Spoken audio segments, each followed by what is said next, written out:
Hello，大家好，我们今天来聊一下这个 Petronas Chemical BCChem。它在2021年左右的时候，就是大概是4块钱，就飙到上去，最高价10块半。过后呢，就往下掉，到现在收盘价是6.55。我们就来聊一聊为什么它这边会上大涨，过后又会大跌。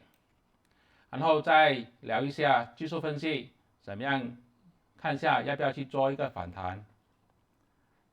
在我们继续这个话题之前，我想向各位分享一下，我刚刚 upload 了最新的会员影片筹码峰教学第4堂课，有兴趣的朋友呢可以参加会员。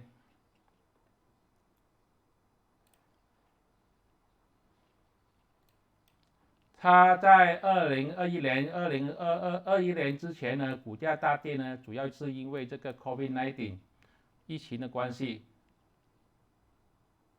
，demand 大跌，盈利减少，股价当然也是随着下跌。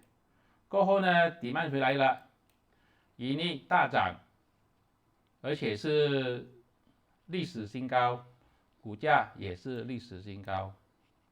现在呢，它股价往下跌，主要原因就是在 Q3 的时候，盈利这个是2022年 Q3 的时候，盈利已经开始下跌了，大概是减18%，然后在 Q4 盈利大跌78%以上。刚刚公布的 Q1 2023年再次的大跌78%以上。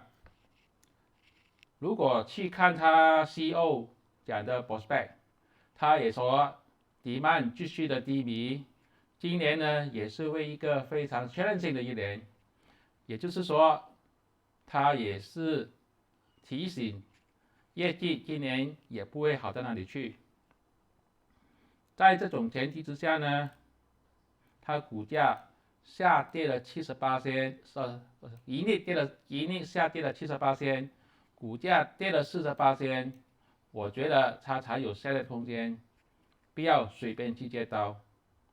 它从最高价10块半到6.55，只是下跌了48%，盈利2个 quarter Q4 跟 Q1 已经跌了78%，而且未来 CEO 也暗示盈利也不会好到那里去，可能整年2023年都会继续下跌。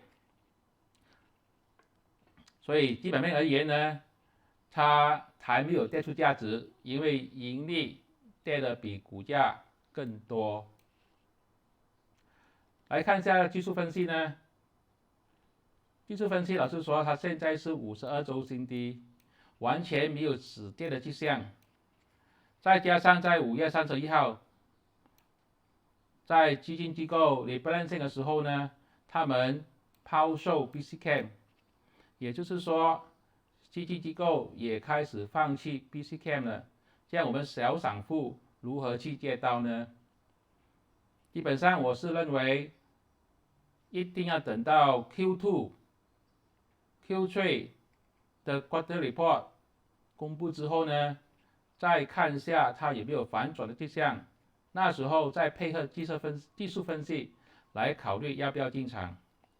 我觉得最少要看2个季度的盈利才可以去判断。这个时候千万不要随便去接刀。这是我的个人看法，并没有任何的买卖建议，你的钱你自己做主。大家也知道，我近期把我视频加上了字幕，这个呢比我平时制造的视频多了3倍时间，所以你的点赞、share、like、订阅我的频道，是对我的一项非常重要的鼓励。谢谢大家。